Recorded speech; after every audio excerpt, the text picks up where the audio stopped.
Right. You know, that the thing about it is, while you're doing all that stuff, I'll say that that was the concept that, if you remember, we talked about when we were in Atlanta.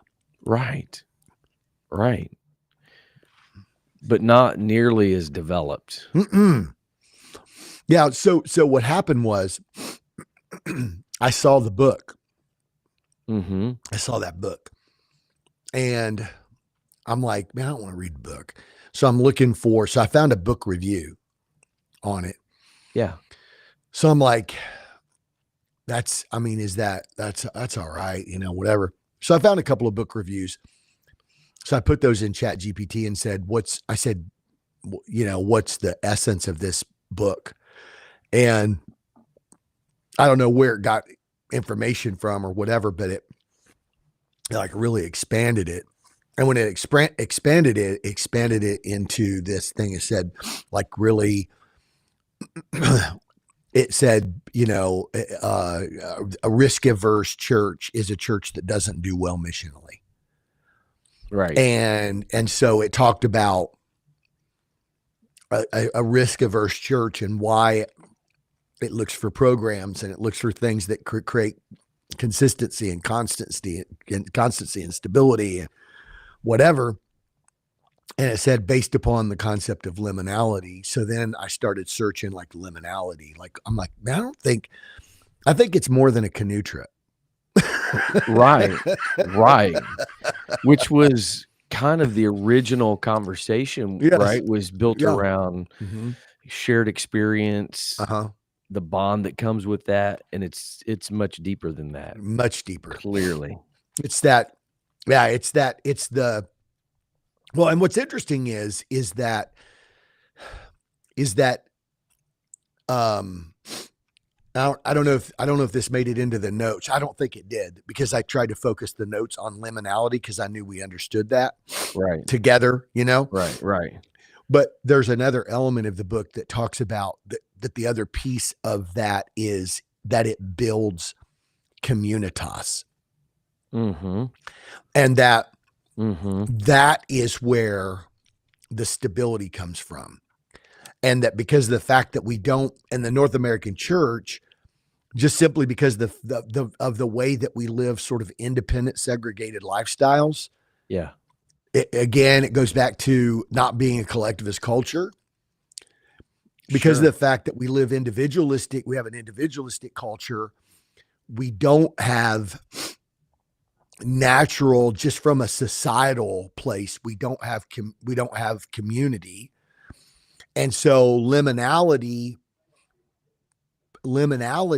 is that threshold, but where we find security. So that liminality, experiencing it together, was kind of what that's kind of what Kevin talked about, experiencing it together, and it creates community. You're on mute, by the way.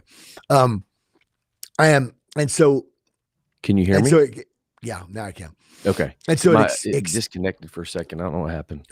Okay. And so it creates that. So liminality is on the threshold. It's actually in between, like in anthropology.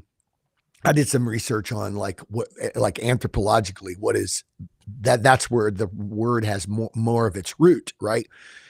And so anthropologists talk about that, like, liminality is like, hey, don't give away the farm. Don't give away the farm.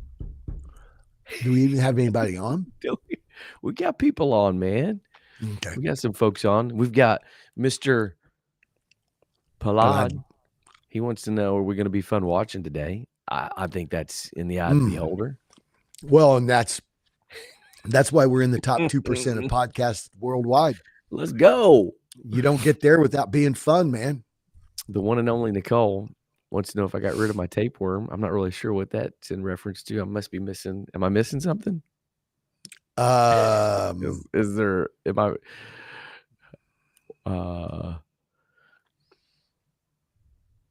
Maybe I'm guessing.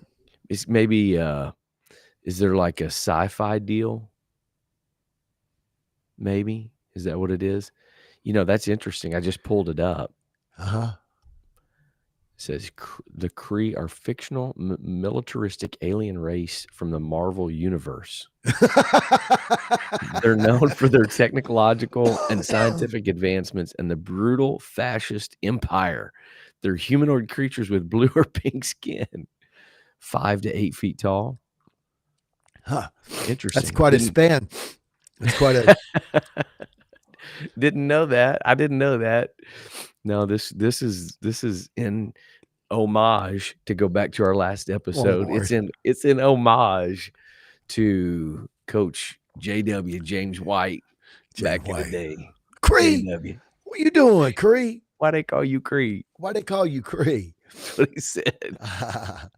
He he's had no clue. He he's had a no black clue. brother. He He kind of had was he had a strong Ebonic accent. strong, Yeah. strong. But Yeah.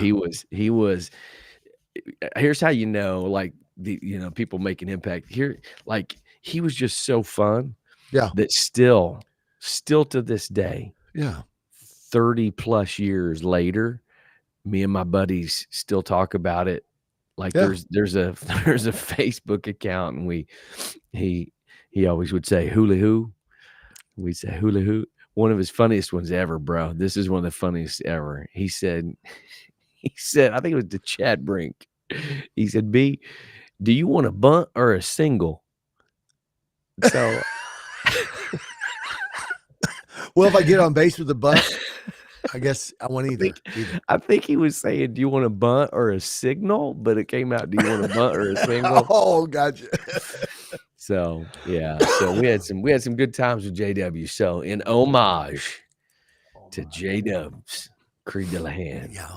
Creed Dillahan. All right, you want to give us It's a it's a niche name. Nietzsche. It's a Nietzsche name. Yeah, for real. For real. You want to give us a Kim Bastarkey, Chief Meteorologist, weather report on the sevens. Chief Meteorologist Ken Bastarkey is checking in, and his report for today is currently 29 degrees with a high of 38. Feels like only 16 degrees. Lord have mercy. Exactly. Exactly, man. Exactly. And here's my thing, Ken. Okay. It's February 4th. We have not one drop of snow out there. Not You are, man. not a stitch of snow. See? I'm celebrating. It's sunny. It's beautiful. Yeah. We're one day closer to March. So, man, you can't complain. The March to March. That's it. My God. And My God. what's amazing? You know what's amazing is that Stephanie and I did a little we did a little background information and had a conversation about the fact that that what you do is you actually take Punxsutawney Phil's. Ooh. You take his advice, but the opposite, because he's only right 30% of the time. Oh, there you go. Did we have that already? We did have that, and he did see a shadow. Although, I mean, obviously, he's a liar. Well, and his pants are on fire. But here's the thing: here he is in Pennsylvania. So if he sees his shadow in Pennsylvania, the question then becomes: do we then vicariously bring a representative groundhog here who would not see? Yeah. Because that day he would not have seen. I don't know. I'm just saying. I'm with you. I'm saying that stinks for Pennsylvania. Right. I mean, that's one of the reasons I don't live in Pennsylvania. Right. That's your deal. Plus, I mean, he's only right 30% of the time. So why are you still doing your dumb thing? Dressing up in the hats and all the things. Devil is a lie. That's all I'm saying. Devil is a lie. Ain't not gonna happen. Hey, one day, this has been like several months ago. One day I woke up and I was listening to, I had Pandora on. Yeah. And somehow, I don't even know what happened. Apple TV, the Apple TV thing, Yeah. Somehow there's a movie playing. I'm listening to Pandora, go to sleep, wake up, and there's this movie playing, and That's weird. it's like, uh, not Chevy Chase. Oh, oh, Saturday crud. Night Live guy, Yeah, Bill Murray. Bill Murray. Golly, I wasn't going to say the thing that was going to cause you to know exactly who I was talking about because it would say, but anyway, and so, Reveal your past. and it was like Bill Murray, and it kept, and I'm like, what is this? And it 'Cause kept he was going on a in loop, Groundhog Day. and I'm like, what is going on? And at first, I thought they were showing a clip of a Bill Murray movie, and then Yeah, going back and saying, now this is the way they did it on the second take. yeah. And I'm like, this keeps happening. What is going on here? And I was so confused because I'd That woke is up from awesome. yeah. That is awesome. Groundhog Right. Day, Bill Murray. Yeah, that's Look at awesome. Charles Ray Markham. Look at Anthony Richard. Look at Jason Rodriguez. Yeah, Tony Mhm. Richard, he's talking about accents. He was in Mhm. Kentucky, preaching in Kentucky, and the accent of the lady at Wendy's. Yeah. Bro, we were in Tennessee visiting our kids, Rhett and Emily, down Uh-huh. there, student Yeah. pastor at First Church in Cookeville, Tennessee. We were down there, and bro, that's a different Hey, world, y'all. That's a different world. you know But you what? know what? There's some amazing things because I was at Sam's pumping gas as we were leaving. I was having some trouble, Yeah. and my machine wasn't working. Some dude came over, and man, he was as country as cornbread. That dude was country, and he was Yeah. like, well, bro, what you got to do is," and he just started going in. And then this sweet little lady that was running the deal came over, Yeah. and she got it working in no time, Yeah. and then stood there for about, easily 5 minutes, just chewing the fat, just having a good Yeah. old conversation, man. It was it was awesome. It's a different Isn't that world. awesome? But the one thing you can count on, bro, What it is it? doesn't matter. It does not matter where you go, what restaurant you go to, whatever. You're gonna get you some good sweet tea. Some sweet tea. Shoo-wee, Some bro. sweet tea. Oh, man. We actually went, we went to a funeral yesterday in Southern Ohio, which we were just north of where Kentucky and West Virginia meet Mhm. at Yeah. the southern part. And we saw kind of an upgrade to the Beverly Hillbillies. There was a truck, and in the back of the truck, sitting up in the bed of the truck, was a massage chair. Granny upgraded, bro. Granny, Oh, man. Granny Hey, said, all Granny riding said, around get them calves again. Hey, hit that button, get them calves again. riding around all those years. It's hard work, man. It's hard work. Oh, that is so stinking Oh, funny, that's man. awesome. That is hilarious. Well, hopefully for Mr. Palad, hopefully you had some fun today on the pre-show. Yes. Hopefully that was entertaining enough. You got to know. So this is why you got to show up every weekend because there's just some Right. inside stuff. You just gotta figure it out. I wonder if he's the inventor of Pilates. Could be. Could be. Could be. Never know. Well, we welcome Mr. Palad. Thanks for joining us today. So Kelly Bethany said global warming. I know, shoo-wee. right? I'm all for it. If this is global warming, I mean, folks, listen, the world's been through ice ages. The world's been through it's Toledo deserves to be the new Tallahassee. Come on, somebody. Hey, here, you ready for something? Yeah, but why be Tallahassee though? Yeah, I don't Tallahassee know isn't Tallahassee. even on the ocean. I'll be Like you're on Clearwater. Lake Erie, huh? I want to be Clearwater. Can I be Clearwater? We'll have to do a little work on Lake Erie first, but sure. Well, I was going to say Tallahassee, from what I understand, Tallahassee has had more snow this year than Toledo. Bro, see? Hey, times they are a changing. People are Right? freaking out. People are freaking out. Look, they're like polar bears, the ice caps are like, maybe have we interviewed polar bears? Are the polar bears going like, dude, This doesn't hurt our feelings. They're enjoying it. Doesn't hurt our feelings. Like it's not Right. a problem. I mean, it gives us more options to, to catch a good seal. And There you go. I mean, Exactly. everything's viewed. It's hard when your life is, your view is warped, by toxic empathy. My God. That'd be a good episode to have. Toxic empathy. But we got a good one today. Let's We rock do. it. Let's do it today. We got to go in, and this one has the potential to go long, so we're gonna have to watch the clock. Oh, Right. no. So we're gonna know what time we start. So we start at 10:25. Okay. So we keep an eye on the clock, and people can help us. They can be clock watchers for us. It can be like my wife when I'm preaching and just give me one of those numbers. All right. Oh man, come on. We need a shot clock. That's exactly right. All right, here we go. Do your breathing exercises. Is it in with the Turn me mouth off. and out with the nose? Is it? No, it's in with the nose.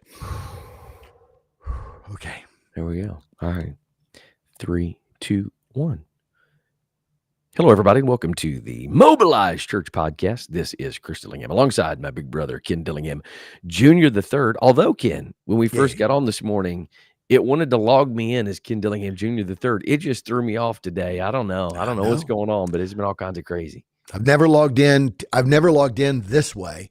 Somehow it sent me to log in on the like the Restream main login place, and it logged me in as Cree Dillahan. I thought there was a coup. This morning. He took over. He took over the podcast. I mean, maybe I don't know, a coupe de ville, but not a coupe d'etat. Come on now. Come on. We're gonna get back into our language conversation, right? Yeah. If you're in Cookeville, Tennessee, it'd be like, they was a coupe d'etat. No, we're not trying to. No, we love Tennessee. Yeah, we do. We love Tennessee. We do. We love their sweet tea. Bro, man, it doesn't get any better than that. Everywhere you go, it's just the best. I mean, literally, you gotta throw in some unsweet because it'll send you into a sugar high immediately. Crazy. It's true. And is it the breakfast restaurant capital of the world, like Tennessee? Seems like it is. Absolutely. Yeah. So on the way, Luca got cooped. He sure enough did, bro. And we didn't even talk about that on our pre-show. Tony Richards said Luca got cooed.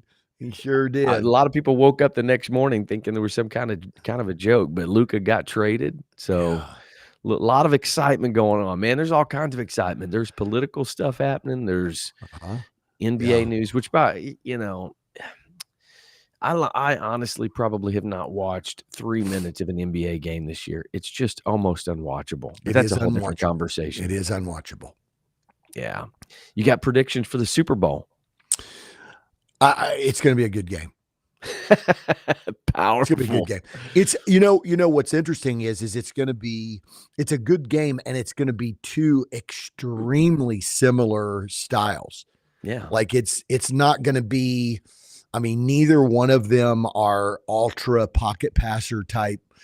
Both of them are real dangerous when they get flushed out of the pocket, both quarterbacks. I think Saquon Barkley takes over the game. I like that. I think Saquon Barkley takes over the game. They try to stop him. They try to stop him, which puts him into some screenplay stuff. He gets in the open field, and when they try to counter that, I think it's Jalen Hurts it's gonna open up some stuff for him, and Patrick Mahomes is going to get a concussion in the first quarter. And now we're getting into prophecy now. We went from football analysis into prophecy. Holy cow. Like, wait a minute, what just happened? I gotta tell you though, that's actually happens, solid, bro. If that actually happens, people are going to be like what's called Yeah. the betting deals or whatever that like it's going Yeah. to be like who called that? What? That is crazy. All right, so I was gonna say that's some great football analysis. Like you can't get that everywhere. That's unbelievable football analysis. I Yeah. thought you were gonna go John Madden on me and just say the team that scores the most points is who's gonna win the game. That's where I thought you were gonna go with it, but you went full football That's analysis. it. Here's my thing. I don't want to be one of those guys, bro, but and truthfully, I would be okay if both teams lost. Sure. But if I had to choose, man, I'm just really, really tired of Kansas City literally getting every stinking call every time. And so there just needs to be a change. True. Needs to be a change, right? It's And true. It's true. so I'm pulling for Philly, which probably means Kansas City's going to win. Well, yeah, I don't know. Maybe maybe the maybe something really weird happens, like the Superdome loses power, and There you go. Pinhead says he's rooting for the refs. There you go. For real. He'll I be mean, alone on that one. There won't be many people following him on that, rooting for the Yeah. refs, but Yeah. should be an interesting deal. Well, we got a lot happening. We got a big show today, Ken. Let's We rock got it. as I like to say, we got a biggin. This gonna be a biggin. That's what We're they going say to in talk about Tennessee. something today that neither of us knows much about. Oh, wait a minute. It's just going to be a normal podcast. It's Never a mind. normal show. Never mind. It's the normal deal. So, all right. So let's get in. I want to start, and I know normally we have a little more banter, a little more discussion, but I want to get right into it today because we got a lot to talk about. We do. And I think this is an important concept. And so the title for the episode is Between the Past and the Promise, Why Liminality, Ken, liminality is essential for a mobilized church. And I'm sure there are a lot of people that when they hear the word liminality, the first thing they think of is subliminal. So yeah.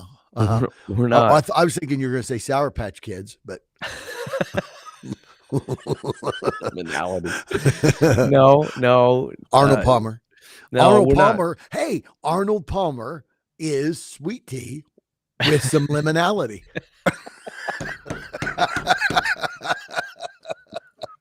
God in heaven. Oh man, And there you go. here they go. Here they go. They're off. Like, guys, I say, and they're off. Yeah, there you go. Kentucky Derby. For real. No, subliminal. We're not doing subliminal messages today. There's not secret code messages being interspersed in here. So I want you to get us kicked off, Ken, and kind of walk us through what we're talking about of liminality. I think we've kind of danced around this, but I think we've danced around the very surface level idea. Yeah. See what I did there? Subliminality. So we're going to go subliminality. So we're going to go beyond the surface level of what that means. So get us kicked off with this on what we're talking about. What is liminality? Why is it essential? That's so good. And by the way, just for the record, all right, people would be surprised if they saw us dance. They would be surprised.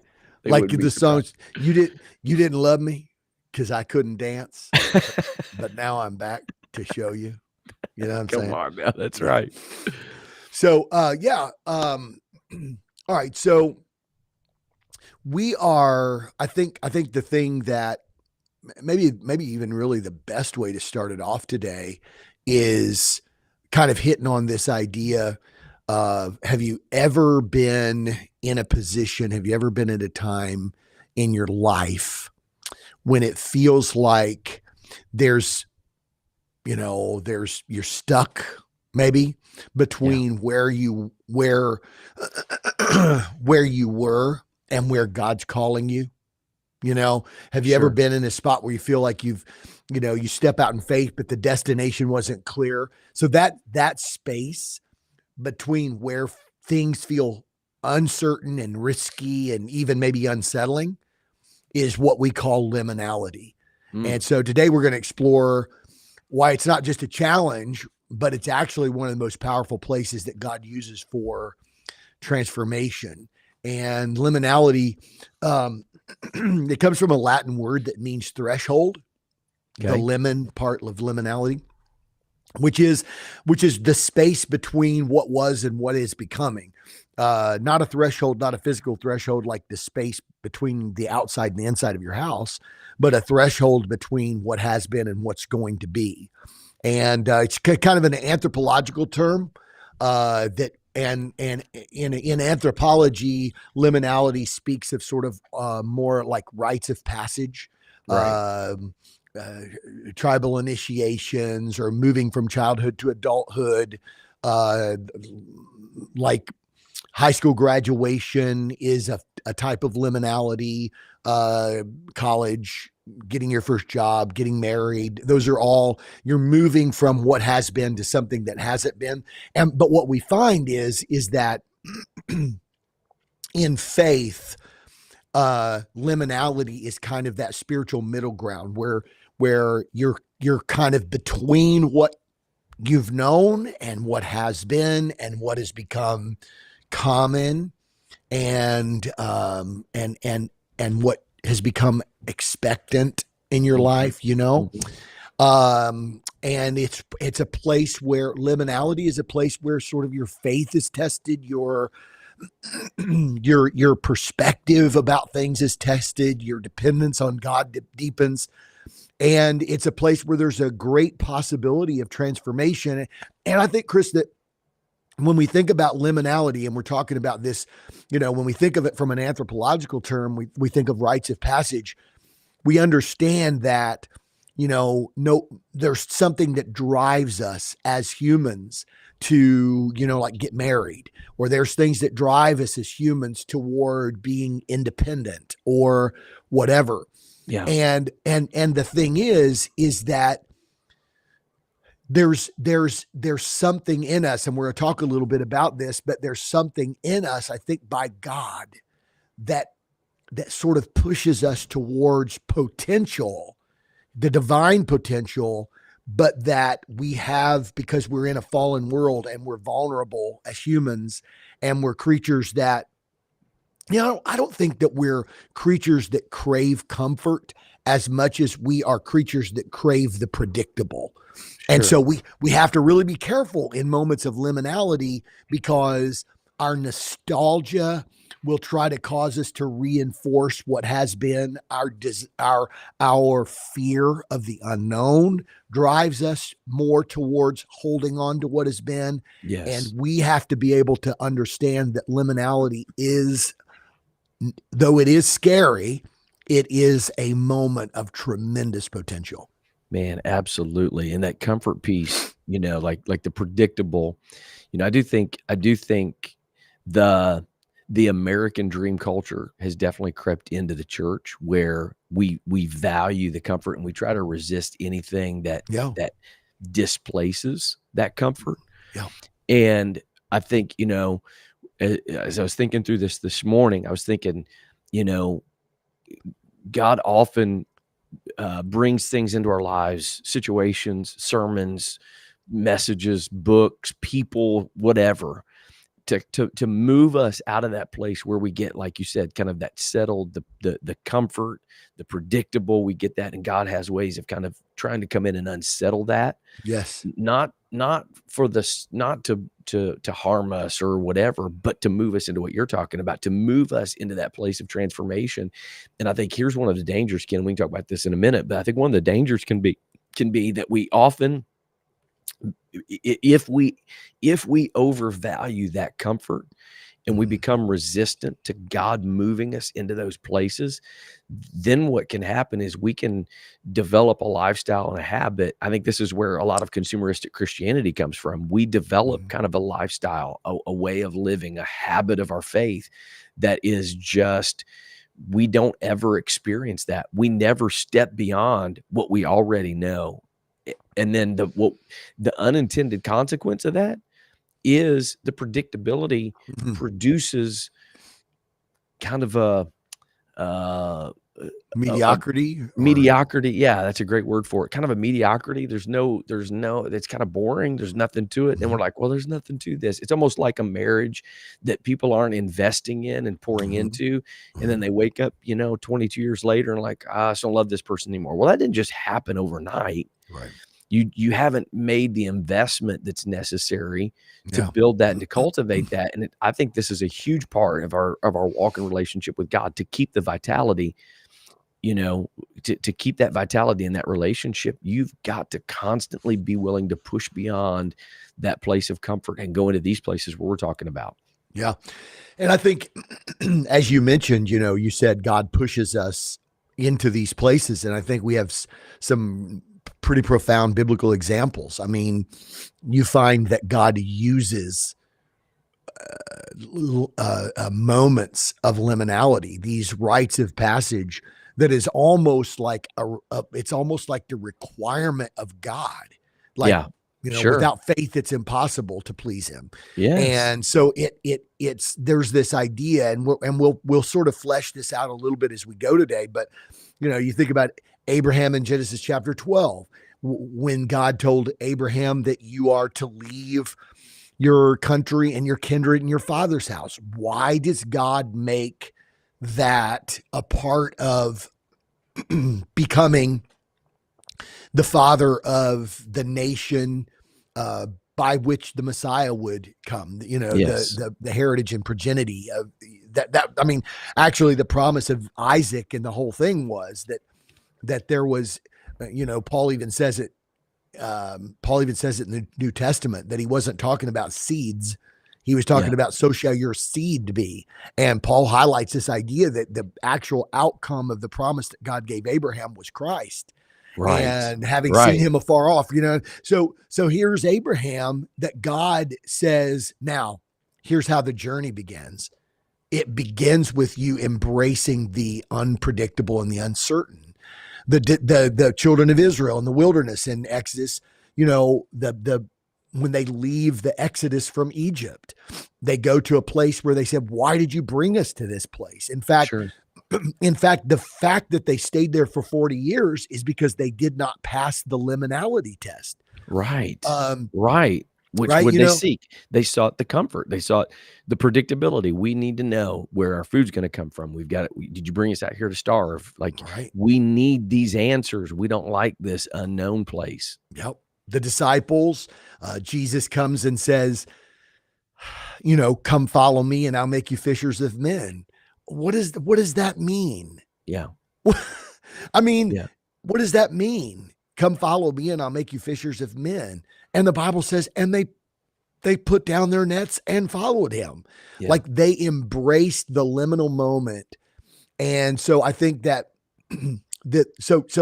ultimately the key point there is that God uses liminality to sort of trigger our faith.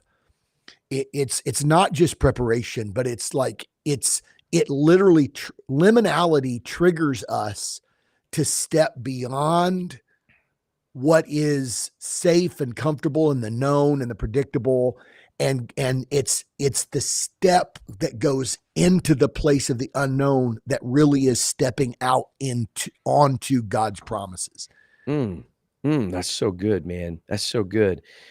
And you made a comment last night. We had a coaching call last night, and you made a comment, and it just really kind of resonated with me. I was sticking with me last night.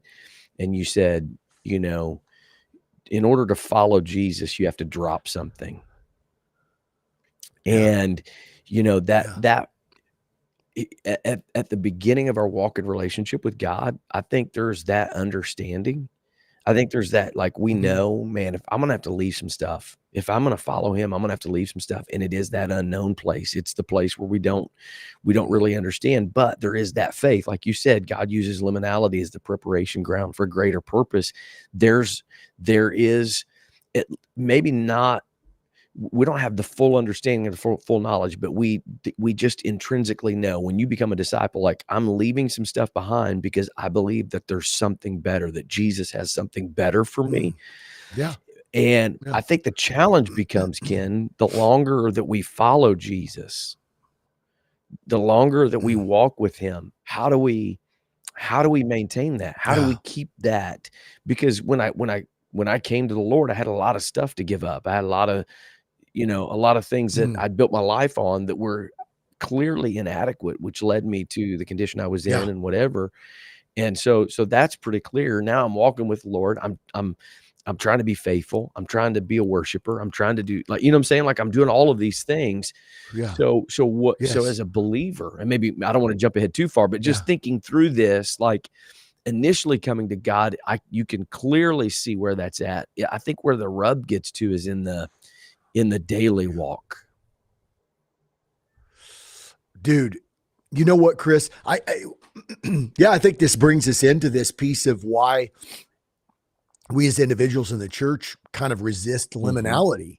And that is, it's funny because if you think about, I love, I love doing this podcast because oftentimes what happens is we choose topics that stretch us. Like when you do a podcast, you put a certain lens on and then you look through that lens and have a conversation through Sure. that lens. And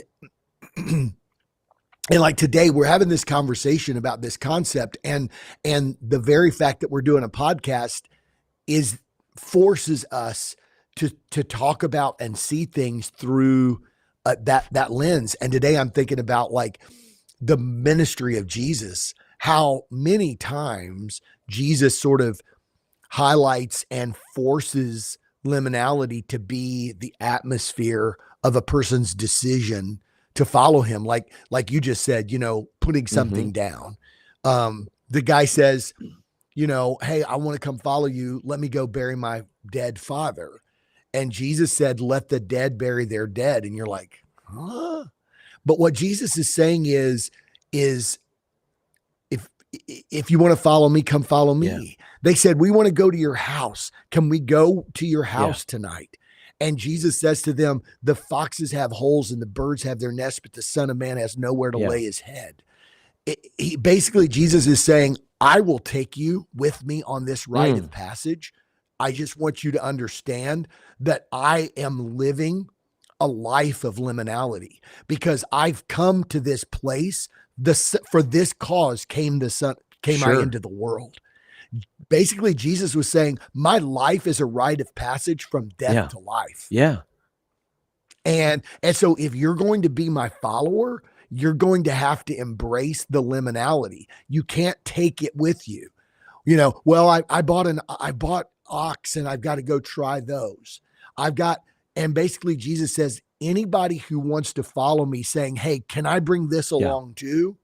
Jesus says, you probably won't do well in the liminality test because that thing is going to be really burdensome and cumbersome as you go through this rite of passage. That can get pretty Man, that's so tough. good. That's so good. And I mean, it seems like your only options are either you have to walk in it or you have to just Mhm. numb yourself so much and just tune it out so much that Right. that no longer does that affect you or influence you, which is a dangerous place to be, a dangerous place to exist. All right, so I wanna get to this piece, Ken. I want you to All right. hone in on what you titled the church's resistance to liminality. And so talk Mhm. talk us through that. Let's talk about, you know, we see this a lot, right? We see this a lot Mhm. where I was having a conversation with somebody this week, and we were Okay. talking about change. And, this person was kind of frustrated not seeing more change in the church that they would like to see and whatever. And I said, "Well, here's what you gotta understand, like, Yeah. you know, I you and I have a very high pain tolerance, right? Mhm. Not everybody has that high Sure. pain tolerance and is willing to go." And that's not a pat on the back. I'm just saying, like, we were raised, I think a lot of it comes from Ken Dillingham Senior the third. The way we were Yeah. raised as athletes or whatever, it was always the pain is just momentary. You Yeah. push through because there's something better on the other side. Man, what a great life Yeah. lesson, dude. It's paid off so much in our lives. through that. But I think, a lot of churches are resistant sometimes to walking this because it can be painful. So let's talk about Yes. why are churches resistant Yeah. sometimes to liminality? And this is not throwing shade. That was my point of that whole thing, is like, I'm not throwing shade. Yes. Everybody has Yeah. personality. Churches have personalities and whatever. And so it's not throwing shade, but the truth is most churches are pretty resistant to making, like what you're talking about, these steps into something greater, leaving what you know and the predictability into something greater. Yeah. Well, man, this is one of those deals where it's like, how do you peel the orange? You Right. know, I guess the best way is I mean, the way I peel an orange is I dig a fingernail in, just start pulling. going. So, Well, that's kinda so, why I was setting it up um, that way. Like, I don't want this can come yeah, across like, we've got all the answers, we yeah, know, whatever. This is more yeah, just observational, you know? yeah. Well, I think so I do think that we live in uncertainty in the world in which we live. Life is filled with uncertainty. Um, I think that I think that in some ways, the appeal of Christian theology is in its ability to produce something that feels more stable than the life and world that I have. I think that there are elements of being a leader of a church that realizes that there's a lot of communal factors that affect the stability of a congregation, Mhm. that people that are going through various things at various times. And when you finally feel like you've got the big Yeah. mo, you feel like you've got momentum. It feels like finally everything is coming together and hitting on the all cylinders, and it feels like there's always something that's pulling Yes. against. It's spiritual warfare, it's life, it's human nature, it's petty people getting into arguments about petty things. It's Sure. and so that I think that we have a tendency as humans, as leaders, to want to say the church will be Yeah. strongest in its most stable Yeah. state. And but like, let's say for example, we've got this, which I think this is just highlighting the reasons why we resist the opportunities of liminality, because I think that we sort of feel like that, you know, let's say for example, you go through a period of time. We just came through 21 days of consecration and prayer, and people get stirred up and their hearts get stirred up and they start really digging in and they start leaving behind carnal thinking and they start moving towards like, I want to do something for Yeah. God. And all of a sudden then you have people that are saying, hey, man, I really feel like some change is coming. I really, man, and you start, as a leader, you have 3 or 4 of those kind of conversations, and you feel like the Holy Spirit is producing, I believe, a little bit of this stirring. And why? Because Jesus is helping me as a leader to experience these rites of passage where people are feeling stirred and they're tired of the Sure. mundane, and it's Jesus moving the church towards potential. And as a leader, I tamp that down and say, oh God have mercy. Yeah. We go through 21 days of prayer and consecration so that we can have stability and we can have strength, and so that we're all on the same page. And then all of a sudden it feels like things get sort of stirred up and topsy-turvy and whatever, and Jesus speaks to me and says, I'm helping you, Ken. I'm helping you to fulfill the purposes, the prophecies, and the promises. And I just told my wife this the other day. I said, if you don't it if you become a talent barrier, like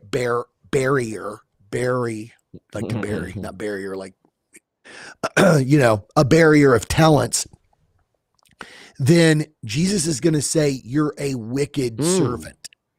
So Man, so it's so important. why?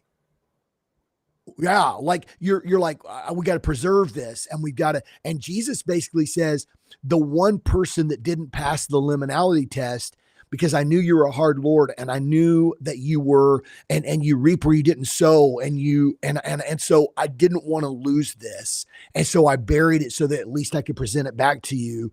And he says, you're a slothful and wicked servant. He said, I don't give you something to present it back to me in its most stable state. I give it to you Shoot, to man, reproduce that's it. so good, bro. That's so good. And as you're talking there, I think, talking to pastors and to saints to understand, I think what you said is a pastor, because you're intimately aware of a lot of like the personal struggles that people are going through, right? Like, man, there's just Yes. like life is hard. Believers go through difficult things. They go through hard things, and you're aware of that.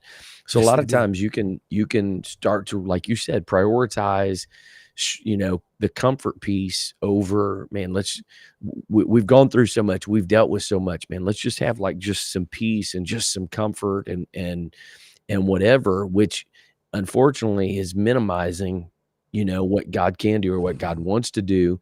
And I think one of the things you Right. mentioned in the show notes is the idea, the fear of risk. What if it doesn't work? What if we fail? Hmm. And I think Hmm. that is a huge thing corporately. You know, this idea, like, what are people going to think? What are they going to say if we try something and it doesn't work?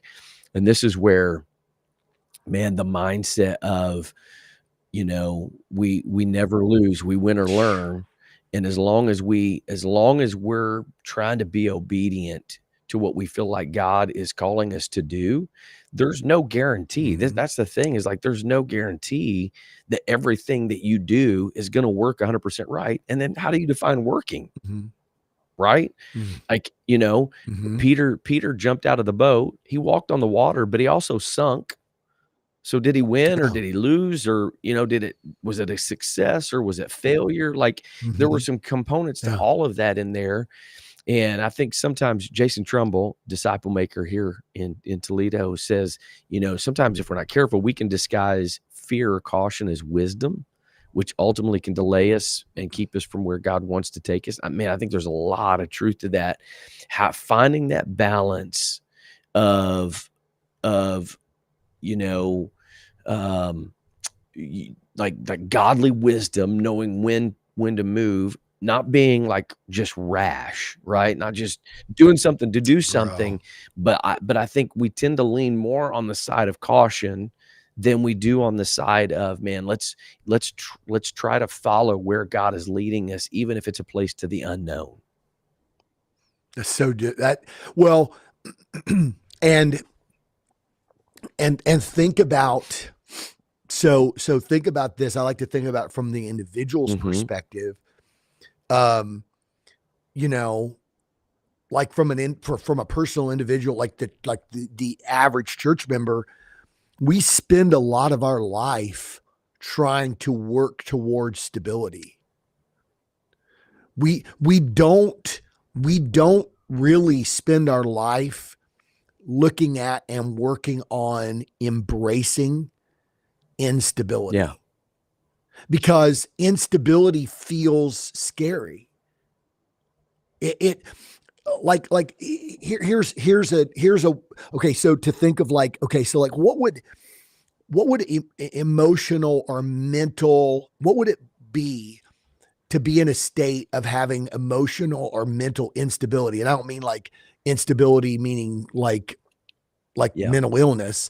I mean, I mean, like, you get a you get a bad report about something, Yeah. or you somebody says, hey, um I just read in the news that they're talking about closing down blah Sure. blah blah blah blah, and you're like, oh Lord, that's where I work. Or and and what happens is the immediate thought in our head is not a Yeah. good one. The feeling of instability is not a good Sure. feeling. Sure. And so, I've all right, yeah, so I've been as there, right? We've been there with that. Yeah. right, right, yeah. So as disciples, this is why we say that disciples actually it's not good enough to know things or to know doctrines or to know to it's not good enough to master biblical Yeah. information. You actually have to experience transformation to where you literally are in your mind, in your emotions, in every aspect of your life, leaning Yeah. on the Lord. You're standing on, Jesus said, he talked about building your house on the rock or the sand. And and what Jesus is saying, liminality is going to happen. Your life is a life of liminality. This is a rite of passage into eternity. And so the more you try to stabilize, aka save Yeah. your life, you Yeah. will lose it. And the more you release your life, aka instability, the more you'll Yeah. find it. And that's just 100% contrary to human nature. It's not what the natural man does. So that's why the Bible says the natural man receives not the things of the spirit, for their foolishness to him. And the carnal mind is enmity with God. It doesn't, it's so all of these kinds of things work against the life of faith, is which is why we say that all sin, all bad fruit is the result of unbelief. Now add to that, Chris, add to that as a leader, the APEST Mhm. model. And we call the leader of a local church a pastor, Right. which comes from the Greek word poimen, which means shepherd. And what do shepherds do? Shepherds create stability for the flock. That's like their job. And so if a person has a shepherding Yeah. Right. gifting, all Man, of that's so it good. is going to is all going to work against embracing and leveraging the opportunity and potential of Man, that's so liminality. good. So good, man. That could be a whole conversation there, right? The shepherding piece and that mindset and that attitude, obviously we believe in biblical structure and order, ecclesiology, but then also the giftings within the body. And Yeah. sometimes the leader, one of the reasons we see the difference is what you're saying is sometimes there's a leader, the leader of the church, the person who is the shepherd or the under shepherd, the pastor has a shepherding gifting, right? And that's why he's Right. in that. You have somebody who's more of a prophetic gifting or more apostolic gifting. Now all of a sudden you have somebody who is going to push the church into liminality. So it's important to have all of those. All right. So the key thought there is, Mhm. yeah, But still, by the way, but still has a sure. personal desire to have stability. So think of this, okay? So just maybe you could run through like the symptoms of avoiding Mhm. liminality and think about how shepherding leaders and people have a propensity towards Sure, sure. that. So, symptoms of avoiding liminality. Churches become maintenance oriented instead of mission driven, which, Yeah. uh, I mean, if there's one piece that I think is the most prominent, I think that's it right there. Maintain, Maintain. right? Right. Scarce mentality. The dude that buried his talent wanted to maintain it. I want to keep Yeah. it like it was. People settle for predictable spiritual rhythms rather than Holy Spirit-led adventure. This is why I think there were parts of COVID that were actually a gift to the church because it forced Yep. flexibility and to break out of those predictable spiritual rhythms, right? Mm-hmm. And what That's didn't bend exactly right. broke. The focus shifts Yep. from mobilization to membership, 100%, which I think a lot is the maintenance, or you need members to make the thing function. So we got to have members. That's right. And the more members you have, the more Absolutely. stable, Right. quote unquote. And Yeah. discipleship loses its radical edge and becomes just a set of lessons instead of a transformational journey. Whew, man, there's a lot there to unpack. I mean, So good. so the key thought is, liminality isn't the Yeah. enemy, right? It's the place where faith is forged. It's the place where we can capture what Absolutely. could be. Absolutely. All right. So we got two more key thoughts that I really want to get to the fourth Let's hit it. part, which is how do we step hit into it hard. liminality with faith? I think that's an important, because I don't want to just set everybody up and then not bring it down to like some practical stuff. But let's talk about for a minute here, Ken, liminality and the mobilized church, right? Yes. Every movement is birthed in liminality. Every movement is birthed in liminality. Acts Church, early missionary efforts, underground churches today, like every movement, significant movement, is birthed in liminality. Talk to us about that. Why? Why is that the key? So good. Well, I think it's, in some ways, it's forced liminality too. Yeah. That's the scary thing. And we say this, like when we talk about, sometimes you hear people talking about, the church thrives in persecution. You hear that sort of conceptually communicated, that maybe what we need is, maybe we don't need it so easy, maybe maybe what we need in America is a little trouble, maybe, and you're like, and people like sort of, I don't know, innately resist that, and they're like, that's no, I don't want that, I don't.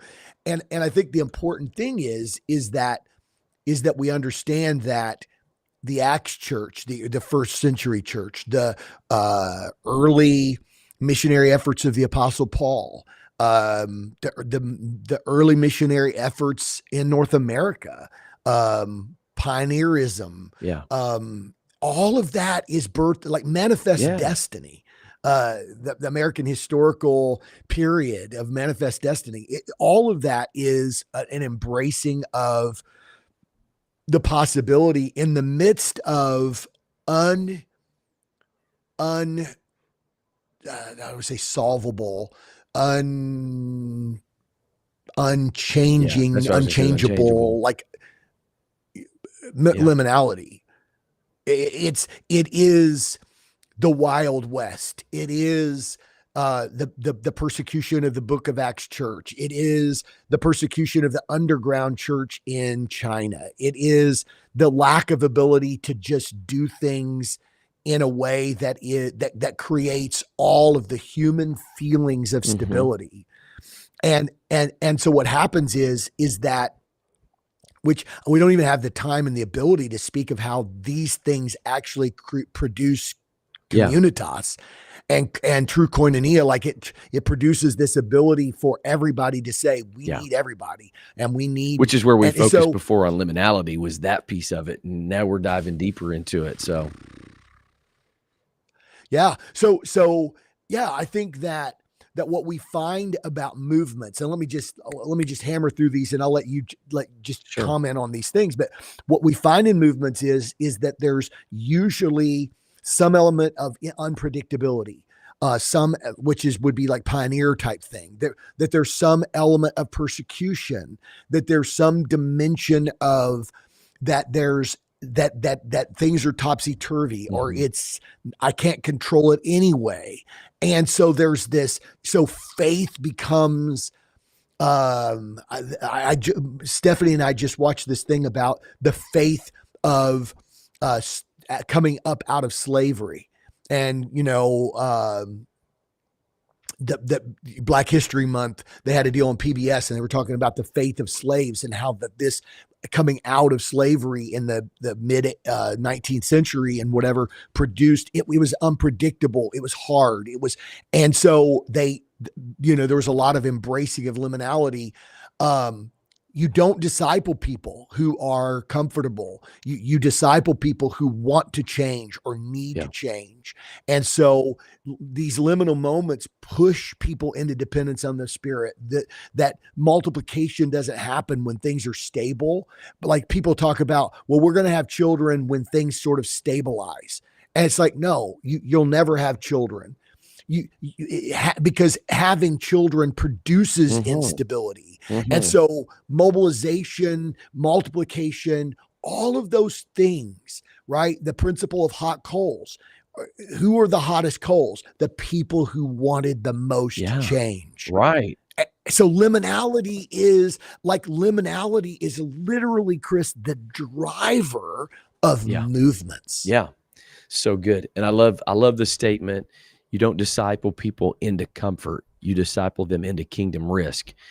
That has to be, I think that's honestly one of the biggest challenges we face in Christianity at large is the uh oh man, the message of prosperity and whatever has promised Yes, and promoted an idea of comfort, and it's not, I remember the book. You dude, remember the book, Wild at Heart by John Eldridge?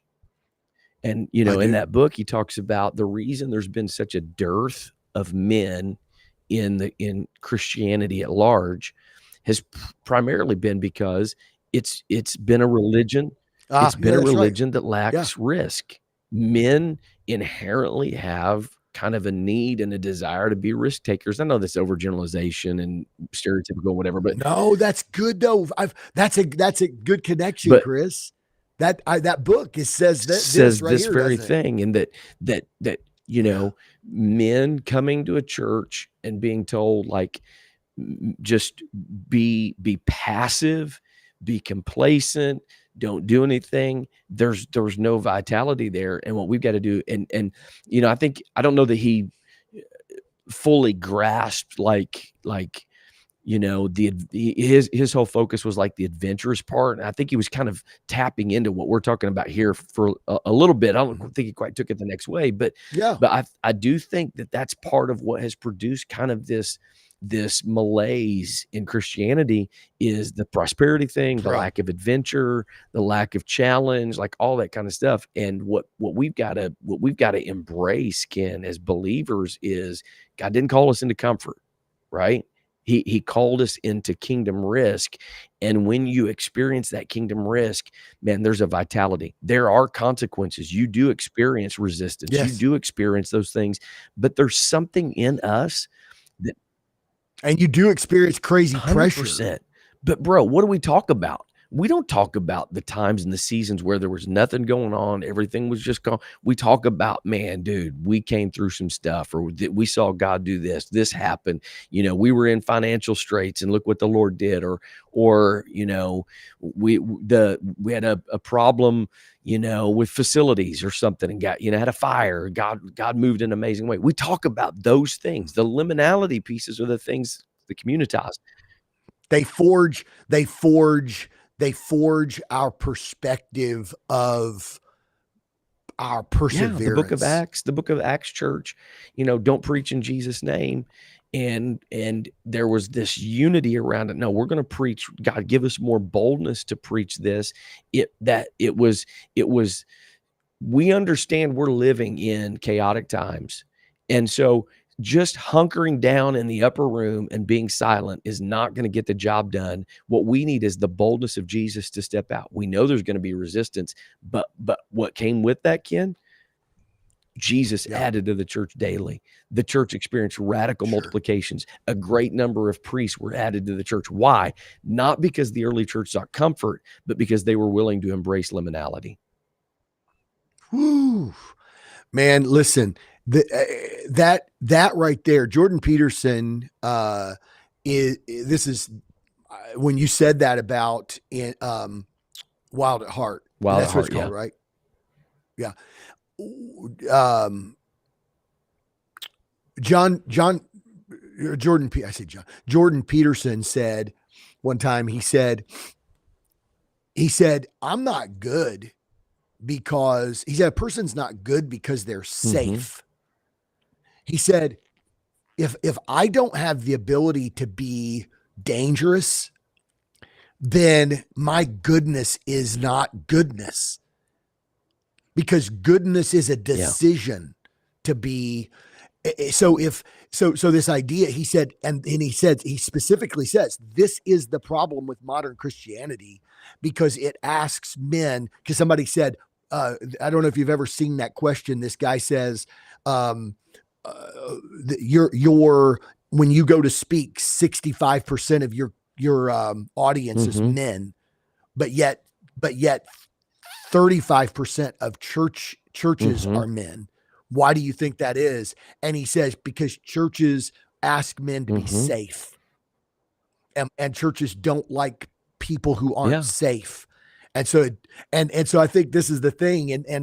And so I guess the question would be here in sort of, I don't know, the closing moments of our podcast today is I think really, how do we step into liminality with faith? Yeah, I think it's important we have that discussion and conversation, because we can raise the questions and the challenges, whatever, but what does it look like from a personal level and from a church level application? So I'll run through these and then let you comment. How about that? Go for it. All right. Go for So it. instead of fearing uncertainty, lean into it. See it as God's invitations, or as God's invitation. Questions to ask in when in a liminal season. What might God be teaching me in this in-between space? What fears do I need to surrender to fully embrace this transition? How can I deepen my dependence on the Spirit instead of trying to control the outcome? I want you to speak to that, and then we'll talk about mobilization. Yeah, I think that goes back to exactly what we talked about just a moment ago when we were talking about how that, that it's the importance of understanding that discipleship cannot be viewed as mastery of biblical information. This is why I know, folks, you've heard us say it, and this is why we say that a good discipleship is not a class. It's not a program. It's not. That doesn't mean. See, this is the thing, and we're not saying. But isn't there fundamental stuff that people need to know? How do we know if they know yes. We have the epistles. We have the Bible. We have the Bible. Paul does talk about these are the things that need to be in place for you to have a flourishing walk with God.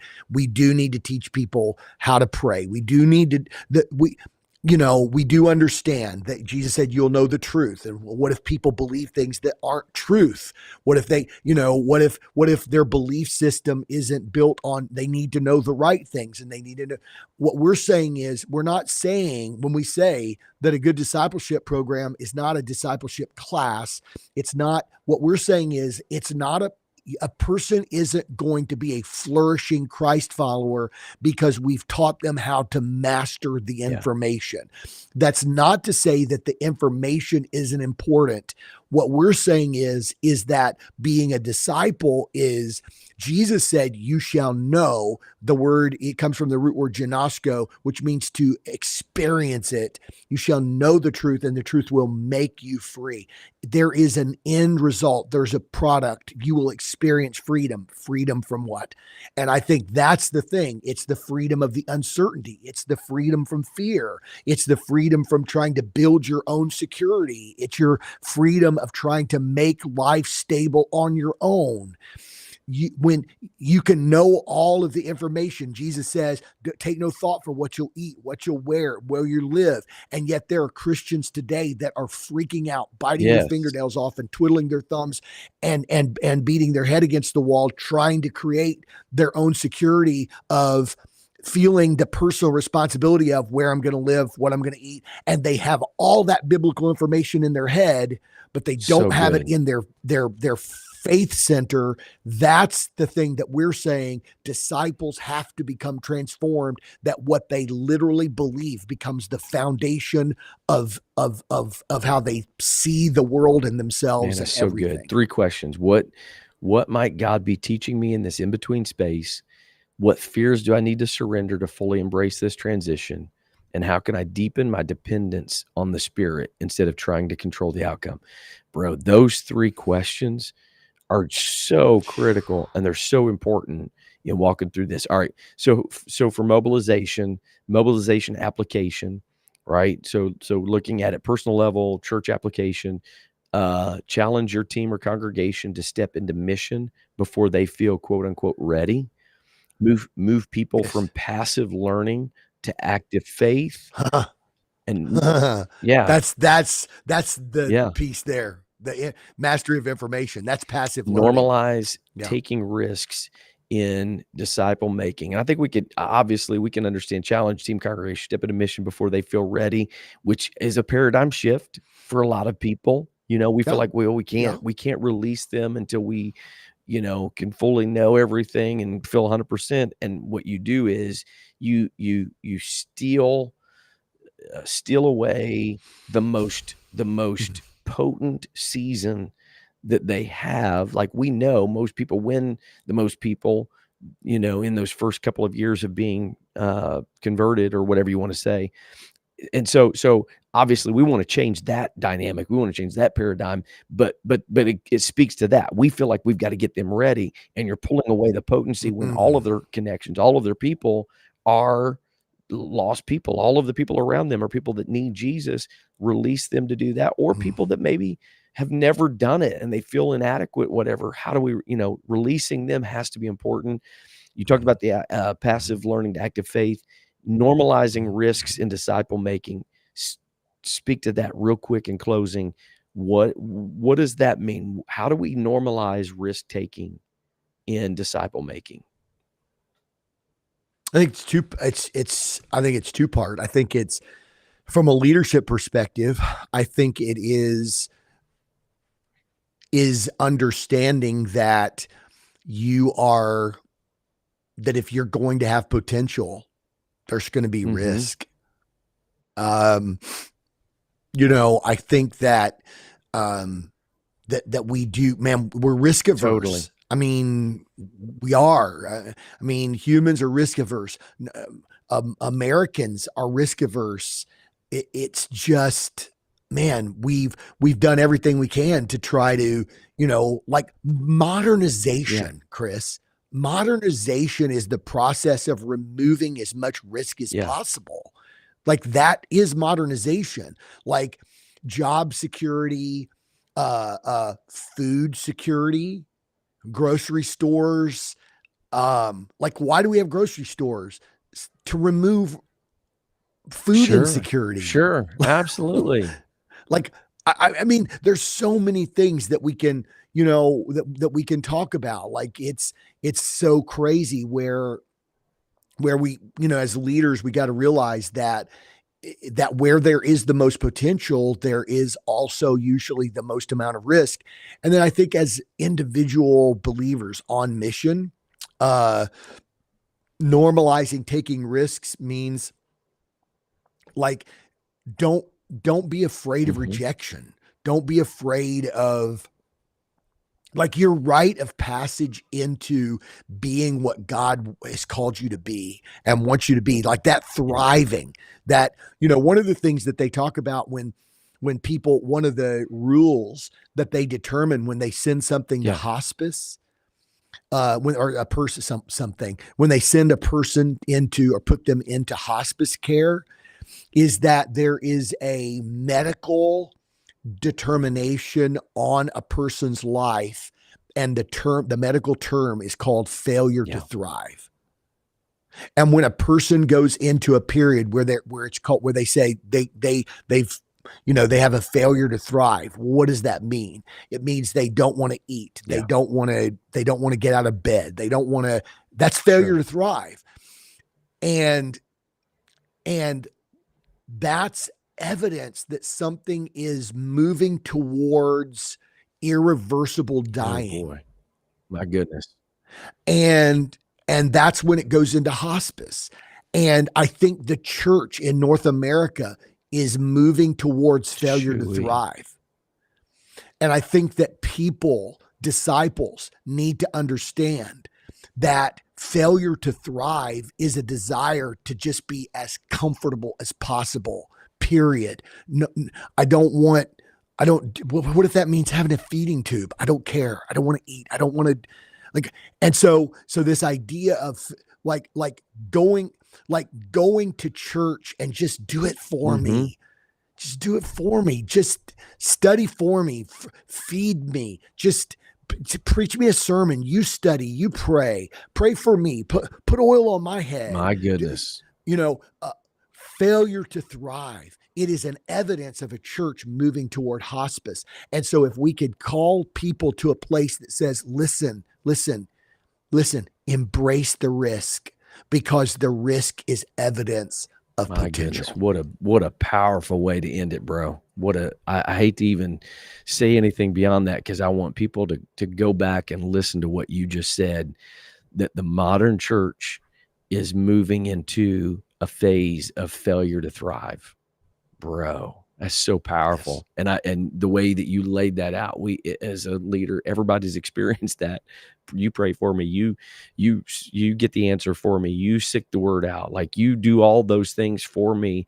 That's a failure to thrive. You feed me. So, I'll just leave it with this, Ken. The final takeaways that I think, man, is so necessary and so important is liminality is not a mistake, it's the path to transformation.